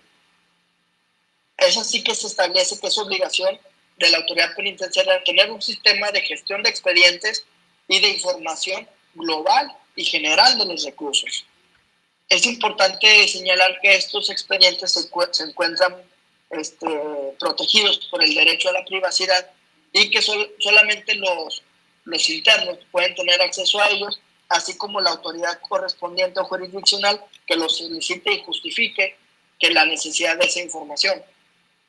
Un aspecto importante de esta gestión, de este bloque de reglas Mandela, es que establece que solamente podrán estar privadas de su libertad las personas que se encuentren, que tengan una orden válida y legal para ello. No es legal que se encuentren personas sin una orden de internamiento dentro de los cerezos. Asimismo, hablamos de que esta información reviste un carácter confidencial, así como lo mencionábamos anteriormente. Un bloque que me llama mucho la atención y que me parece muy oportuno por parte del legislador internacional es el de la separación de categorías contemplado en la regla 11. Ello señala que es muy importante tener en claro que si bien es cierto, todas las personas somos seres humanos, ello implica que las características y las condiciones de cada uno de nosotros pueden ser diferentes. Sin embargo, ello no implica que exista un grado de discriminación en contra de una persona. Pero para una cuestión de proteger a la sociedad penitenciaria en general, es indispensable establecer una separación por categorías, las cuales el legislador internacional establece los siguientes puntos relevantes. En primer lugar, y lo más fundamental, es que los hombres deben de estar separados de las mujeres y deben de estar en centros penitenciarios separados. En el supuesto que estén dentro del mismo centro penitenciario, es necesario que estén en pabellones totalmente separados. ¿Por qué esto? Ello en virtud de que, si bien cierto, todas las personas privadas de la libertad constituyen un grupo vulnerable, las mujeres privadas de la libertad se encuentran en una condición doble de vulnerabilidad. Una, por ser privadas de la libertad, y dos, por su condición de mujer, que históricamente, desafortunadamente, han sido un grupo vulnerable y muy afectado por la sociedad, y es por ello que es indispensable que se encuentren separados, ya que la experiencia y la historia en cuestión penitenciaria nos ha señalado una cantidad bárbara de violaciones a los derechos humanos de las mujeres privadas de la libertad, no solamente cometidas por la autoridad penitenciaria, sino también por los reclusos. Es por ello que es indispensable que se tenga separado a hombres y mujeres dentro de los centros penitenciarios. El segundo criterio de clasificación o de separación por categorías establece aquellos que ya han sido sentenciados, que ya una autoridad jurisdiccional determinó que se acreditó plenamente que estas personas cometieron un delito, y estas deben estar separadas de aquellas que se encuentran en espera de un juicio, en espera de aquella sentencia, ya sea absolutoria o condenatoria. ¿Por qué es importante hacer esta separación? Ya que es importante, como es una característica esencial de los derechos humanos, la interdependencia y la indivisibilidad de los mismos, es importante tener en mente que la presunción de inocencia va muy de la mano de los derechos de los reclusos. Ello en el sentido de que las personas que aún no han sido sentenciadas por una autoridad jurisdiccional, les prevalece ese derecho a la presunción de inocencia. Por ende, el trato hacia ellos y hacia ellas debe ser un trato como inocentes. A diferencia de las personas ya sentenciadas, a las cuales ya se les acreditó a través de un juicio mediante el cual se respetaron sus derechos humanos, su plena responsabilidad de la comisión de un delito. Es por ello que el trato es diferenciado sin que ello determine una discriminación negativa hacia los mismos. Simplemente es una distinción aunada y derivada de su presunción de inocencia. Otra cuestión que es relevante en el contexto internacional, que afortunadamente no se da por la legislación mexicana, es la separación de las personas que se encuentren privadas de la libertad por causas civiles a aquellas por causas criminales, ya que dependiendo de cada legislación y teniendo en mente que las reglas Mandela son reglas internacionales que son de aplicación a nivel mundial y en diferentes países, las legislaciones locales de cada país son diferentes. Hay países mediante los cuales es legal tener detenidas en centros penitenciarios a personas por cuestiones civiles que pueden ir incluso hasta por deudas. Afortunadamente en el sistema jurídico mexicano no es factible que esté detenida una persona por cuestiones civiles. Si bien es cierto, la falta de pago de alguna deuda a través de la comisión de un delito de un fraude, de un abuso de confianza o de cualquier otro delito, sí amerita una prisión como castigo. Ello es a través de la materia penal criminal, no a través de un juicio civil. Sin embargo, en el supuesto en los países donde sí sea factible que las personas estén privadas de la libertad por cuestiones civiles, es que se necesita hacer esa separación. Otro punto final, perdón, por terminar para este bloque, es el que es necesario tener separados a las personas menores de edad y a los mayores de edad, ya que como lo comentábamos en el tema de una perspectiva de género de las personas privadas de la libertad, mujeres tienen que estar separados de los hombres, también las y los menores de edad tienen que estar separados de los adultos. Ello a razón de que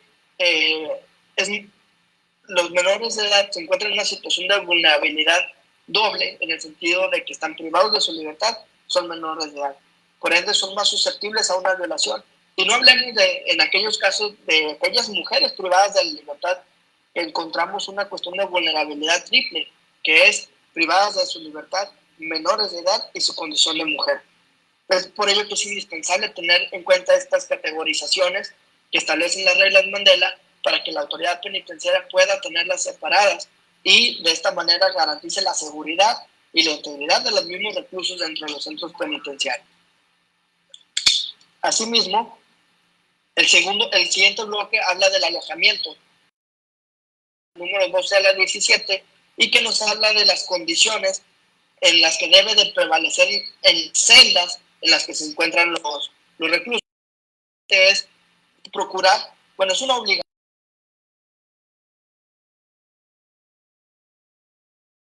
En celdas comunitarias deben de estar los reclusos seleccionados que puedan convivir en armonía. Esto quiere decir que la autoridad penitenciaria tiene la obligación de seleccionar a reclusos que sus condiciones personales permitan esa convivencia en armonía con otros reclusos. Asimismo, tienen que prevalecer las cuestiones de higiene, de luz. Es un derecho humano al que tienen las personas a bañarse, a que el agua esté adaptada al clima. Aquí me gustaría hacer un poquito de paréntesis, en el sentido de que las reglas Mandela establecen que el agua, la temperatura del baño, debe estar adaptada al clima exterior. Pero ¿qué va a pasar en aquellas situaciones donde el clima exterior esté a menos 5 grados, a 0 grados? Pues el agua va a estar heladísima. Y ello puede llegar a constituir un sufrimiento que no es necesario, e incluso puede llegar a ser parte de una pena cruel e inhumana. Por ello yo creo que atendiendo a una interpretación conforme y progresista de los derechos humanos, la autoridad debe de garantizar una temperatura justa y que no ponga en riesgo la salud de las personas. En cuanto a la regla número 18, nos habla sobre la higiene personal. Si bien es cierto, la higiene personal es un derecho humano de la persona, también es una obligación del recluso, ya que la autoridad penitenciaria tiene la facultad de exigirle esa higiene a los reclusos. La regla 19 a la 21 nos habla sobre las ropas y cama dentro de los cerezos.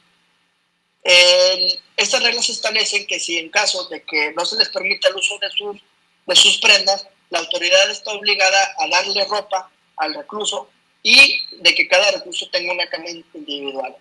La regla número 22 nos habla sobre la alimentación, que es un derecho humano, una alimentación adecuada. La regla 23 nos habla sobre el ejercicio físico y deporte. Ello quiere decir que toda persona tiene derecho a tener mínimo 1 hora de ejercicio al aire libre por día. La regla número 24 y 35 nos habla de los servicios médicos. que es una cuestión fundamental para poder lograr los fines de la pena, que las personas tengan su condición de dignidad humana a través de su salud. Es por ello que es responsabilidad del Estado garantizar la salud de los reclusos, darles atención médica con personal calificado para ello. Es importante que hacer un especial paréntesis en el sentido de que se le debe dar la atención primaria a las mujeres embarazadas que se encuentren privadas de su libertad. Las reglas 36 a la 46 nos hablan de las restricciones, disciplinas y sanciones que se pueden aplicar dentro de los centros penitenciarios. Aquí es muy importante señalar que si bien es cierto las reglas Mandela, que son muy extensas, establecen ciertos criterios muy puntuales, básicamente se establece que están prohibidos las penas corporales, los castigos físicos que puedan causar algún daño a las personas. Asimismo, está prohibido el aislamiento indefinido y prolongado de las personas, el encierro en celdas oscuras, como lo decíamos, los castigos corporales, la coerción física, y es muy importante mencionarlo, que es una de las mayores voces de violación que aducen los internos. Está prohibido que se les niegue el acceso de sus visitas familiares y conyugales. Asimismo, la regla 47 a la 49 nos habla de cuáles son los instrumentos de coerción física que sí están permitidos y cuáles están prohibidos. Permitidos pues son todos aquellos que como las esposas que nunca hacen algún daño a los reclusos, y prohibidos los grilletes, las cadenas, todo aquello que les permita su inmovilización más allá de la necesaria. La regla 50 a la 53 nos habla de los registros de los reclusos y las celdas. La regla 54 a la 57 sobre la información y derecho de queja que tienen los reclusos. Indispensable tener en cuenta que todos los reclusos tienen derecho a presentar quejas sobre su trato y a recursos jurisdiccionales sobre la aplicación de sus penas. Asimismo, la 58 a la 63 nos habla de cómo se debe regular ese contacto exterior con el mundo exterior que deben tener los reclusos. La 65 a la 66 habla sobre el derecho a la religión que tienen los reclusos. La 68 a la 70 sobre las notificaciones, tanto del mundo exterior, tanto notificaciones como de sus procesos, de sus quejas, de su ámbito familiar. La regla 71 a la 72 establece cómo deben llevarse a cabo las investigaciones dentro de los centros penitenciarios. La 73 nos habla sobre los traslados de los reclusos. La 74 a la 82 nos establece cuáles son las características y requisitos que deben de tener el personal penitenciario. La 83 a la 85 nos habla sobre las inspecciones de las personas, de los reclusos, y ya posteriormente las mismas reglas Mandela tienen unas categorías especiales. La primera, que va de la regla 86 a la 90, nos habla sobre la categoría de las personas ya sentenciadas, los reclusos ya penados, por así lo establece las reglas Mandela. Asimismo tiene la categoría especial de los reclusos que tengan alguna discapacidad o alguna enfermedad mental, así también de los reclusos detenidos o en espera de juicio, que son aquellos que comentábamos que aún tienen vigente ese derecho a la presunción de inocencia, por ende el trato es diferenciado y tienen mayores beneficios dentro de los centros penitenciarios. Y otra categoría especial que establece son las personas detenidas por causas civiles, que afortunadamente en nuestro país la legislación prohíbe que alguna persona esté detenida por una causa civil. Y la última categoría especial, que es la regla 122, nos habla de las personas detenidas o encarceladas sin imputación de cargos. ¿Quiénes son estas? Pues aquellas personas que en el contexto, por ejemplo, en el contexto mexicano, aquellas que suscitan en ellas la figura de la arraigo, que son personas que están siendo investigadas, pero todavía no son imputadas, todavía no se les imputa un cargo en específico o algún hecho. Pues bueno, nos fuimos un poquito rapidito porque estamos cortos de tiempo. Las reglas Mandela son muy extensas, regulan muy bien todos los aspectos mínimos que deben garantizarse a los derechos humanos a las personas reclusas, pero era muy importante para mí hacer un breve recorrido sobre las categorías, sobre los bloques que las mismas reglas establecen. Bueno, agradezco mucho su atención. Tengo entendido que vamos a aperturar una sección de preguntas y respuestas. Dejo los micrófonos abiertos para cualquier persona que guste hacer alguna pregunta, alguna aportación. Así que, sin más preámbulo, quedo a sus órdenes. Muchas gracias, Carlos, por tu ponencia. Te comparto algunas de las preguntas y por acá también tenemos levantando la mano a Everardo Facio. Adelante, Everardo. Carlos, ¿Cómo estás? Buenos días, un gusto saludarte. Igualmente, a sus órdenes. Oye, una pregunta, ¿cómo hacemos para convencer a los gobiernos que la reinserción social conviene? Porque pareciera solamente que para el gobierno y para la sociedad implican solamente gasto, los internos. O sea, todo esto que nos dices, yo soy convencido de esto, pero vamos, ¿cómo convencemos a los gobiernos de que esto es útil, que en un momento dado se puede obtener un beneficio social en esto? Sí, bueno, atendiendo ahí a la pregunta que me haces, te comento lo siguiente. Es muy importante puntualizar que no es necesario convencer al gobierno ni a las autoridades gubernamentales, ya que es una obligación de ellos. Ya no estamos en una etapa de convencimiento, sino una etapa de exigencia de que se garantice y se apliquen estas leyes. Entiendo el comentario en el sentido de que no se están aplicando en muchas de las entidades federativas, en algunas sí, en otras no me atrevería a decir en cuáles sí, en cuáles no. Sin embargo, es indispensable concientizar a la autoridad que es su obligación. Entiendo que los reclusos es un sector que históricamente ha sido excluido de la sociedad, que se ha olvidado, que incluso la percepción social es, si tú cometiste un delito, paga por ello, ¿no? Pero ello no implica que no se respeten tus derechos humanos. Entonces yo invitaría a la siguiente reflexión. No es que sea tan necesario que convenzamos a la autoridad, sino que debemos de convencernos nosotros mismos como sociedad que tenemos el derecho de exigirle a la autoridad que aplique la legislación, ya que la ley es obligatoria. La autoridad no puede decir si lo aplico, no aplico, ni puede decidir cuándo sí, cuándo no. La tiene que aplicar siempre, quiera o no. Entonces yo creo que es importante lograr concientizarnos como sociedad que tenemos ese derecho a exigirle a la autoridad, y aunado a ello, creo que este tipo de foros como el que estamos realizando el día de hoy es muy importante para que visualicemos y nos concienticemos, tanto autoridades como sociedad, de cuál es la situación de las personas reclusas y los derechos que tienen. Entonces yo creo que es a través de este tipo de foros y de la exigencia social que podemos lograr que se garanticen estos derechos. Muchas gracias. Gracias a ti. Hasta luego.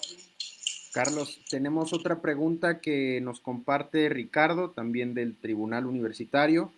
Él nos menciona, se habla de la aplicación de programas de reinserción, pero ¿cómo se actúa sobre las personas que llegan a convertir una actitud violenta o delictiva en una forma de vivir o en un modus vivendi? Ok, es precisamente, entiendo la pregunta, hay un porcentaje de personas que salen de los centros penitenciarios y que vuelven a delinquir.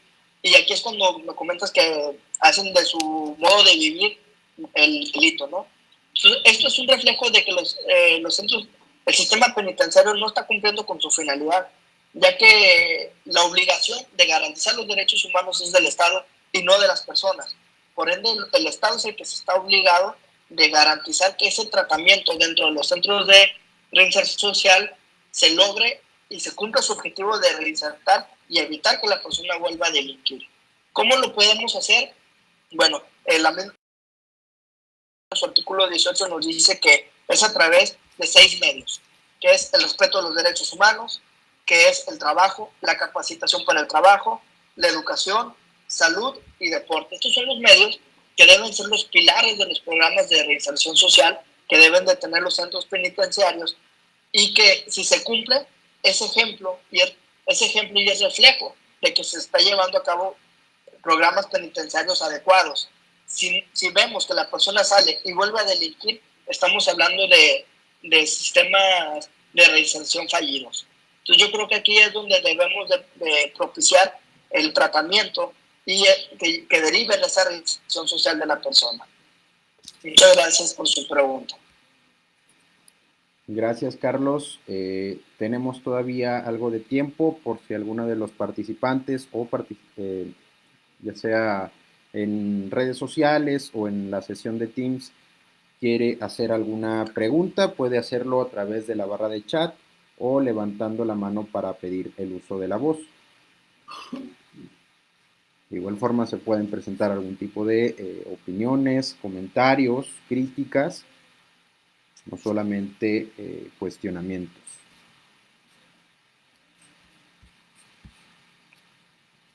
Y en caso de que no tuviéramos alguna otra intervención por acá, creo que entonces podríamos dar por terminada la sesión. Bueno, creo que tenemos acá un mensaje en la conversación de parte de Adán Fernández. Por acá Adán nos comenta, ¿considera que es importante concientizar a la sociedad sobre la reinserción social? Es decir, a menudo se piensa que por el hecho de que una persona haya cometido un delito, ésta debe de perder todos sus derechos o al menos que no sean tan relevantes como los de los demás. Sí, considero que es fundamental que como sociedad nos concienticemos en, primero que nada, en materia de derechos humanos y como tema subalterno el derecho de los reclusos. Entiendo y comparto la inquietud de la sociedad en el sentido de que la mayoría de las personas pensamos o llegamos a pensar en algún momento que las personas que cometieron algún delito pues, se les debe quitar sus derechos.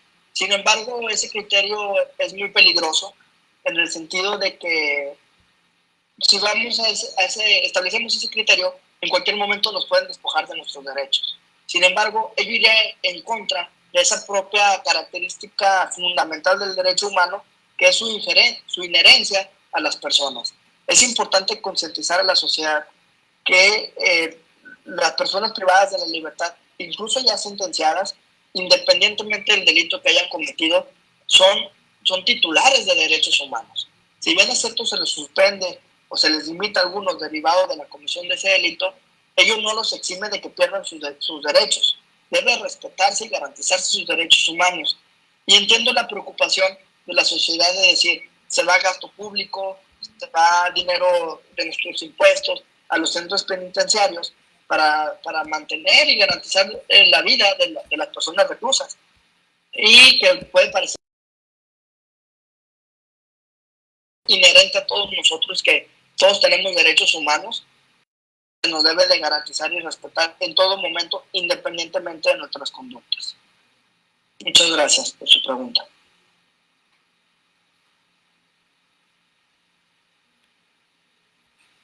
Carlos, aprovechando los últimos minutos que nos quedan, primero, bueno, otra vez saludarte, qué gusto verte. Igualmente, muchas gracias. Seguro no me extrañas, no extrañas No. A ver, me llama mucho la atención el tema de las reglas Mandela. ¿Tú consideras que los centros penitenciarios bueno, acá en tu condición, yo sé que tú eres estudioso y has visto en la práctica a través del trabajo ahí en la comisión la situación de los centros de rehabilitación, ¿no? Has hecho un recorrido por todo el estado. ¿Cómo es tu análisis o tu diagnóstico? ¿Sí conocen los funcionarios estas reglas? ¿Se tiene que trabajar en su capacitación? ¿Cómo hacemos? Primero, ¿cuál es tu diagnóstico respecto a esto?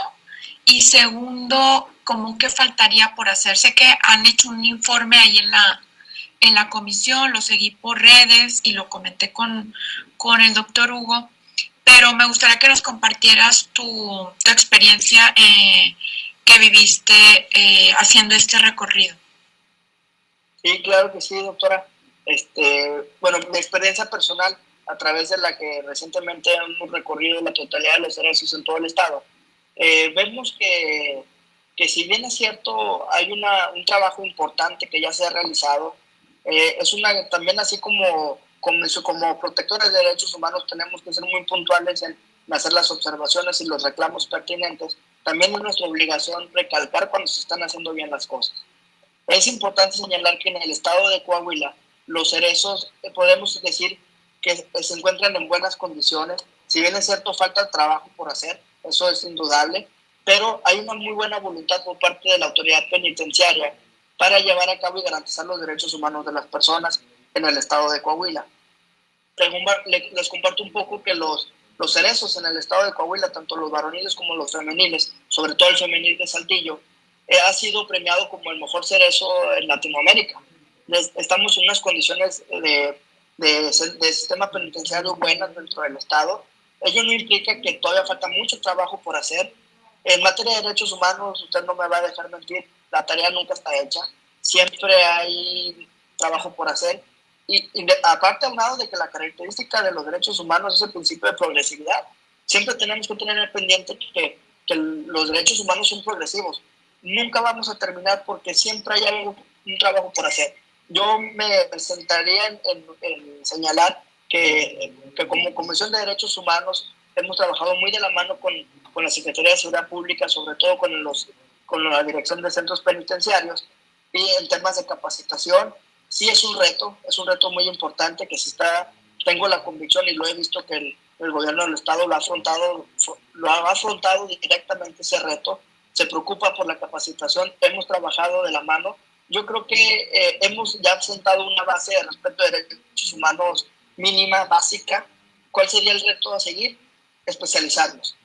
Seguir especializarnos, la capacitación es fundamental para ello. Muestra de ello es que no todas las autoridades en el país conocen las reglas Mandela cuando es una cuestión obligatoria para ellos, para todos nosotros. Y les comparto que como Comisión de Derechos Humanos hemos fortalecido el ámbito de la capacitación de las reglas Mandela para poder nosotros expandir ese conocimiento, ese ámbito de las reglas, y que en un plan a corto plazo pueda ser una realidad, como ya lo empieza a hacer dentro del estado de Coahuila. Muy bien, pues nos queda un minuto solamente para tu participación, tu exposición muy interesante de estas reglas y de estas sentencias, y cómo a 10 años que vino esta reforma a cambiarnos, a intentar cambiarnos la manera de ver las cosas, ¿no? A través de los ojos de los derechos humanos, cómo vamos viendo cambios. Los cambios no son tan rápidos como quisiéramos, ¿verdad? Pero hemos estado viendo diferentes temáticas en el seminario de cómo en estas áreas, ya lo vimos en el tema de identidad, en el tema de filiación, ahora en el tema que Gaby tú nos trajeron desde el lado del punto penal de las personas desaparecidas, el tema de las personas privadas de su libertad, y aprovecho para hacer el comercial, y el próximo viernes estaremos el doctor Hugo hablando sobre la presunción de inocencia y yo sobre el derecho a la salud, otras dos áreas en las que también se han visto cambios importantes a raíz de esta perspectiva o de estos derechos humanos, de esta reforma constitucional. Muy agradecida, qué gusto verte, Carlos. Ya no he ido a la comisión tan seguido como antes, pero igualmente a tus órdenes acá en la Defensoría, y felicitarlos por el trabajo que están haciendo ahí en la comisión. Gracias a Hugo, a Gaby, a ti, a Miguel, que estuvo también el viernes pasado, por sumarse acá con nosotros a este esfuerzo de seguir difundiendo, ¿no? La idea es difundir todo esto, que no se quede en los jueces, que no se quede en los juzgados, que no se quede en los litigantes, que bueno, ellos ya ganaron, ya tuvieron o perdieron, no sé qué, depende, pero difundirlo para que toda la comunidad lo conozcamos. Y acá, bueno, pues en la comunidad universitaria. Un abrazo, que estés muy bien, y como siempre a tus órdenes. Cualquier cosa, ya sabes, de la tesis, de cualquier duda que tengas por ahí, a tus órdenes como siempre. Un abrazo, gracias a todos y a todas nuestros participantes, y nos vemos el próximo viernes a las 9 para continuar con los trabajos del seminario. Gracias, Diego. Muchas gracias a todas las personas que nos apoyaron, y un saludo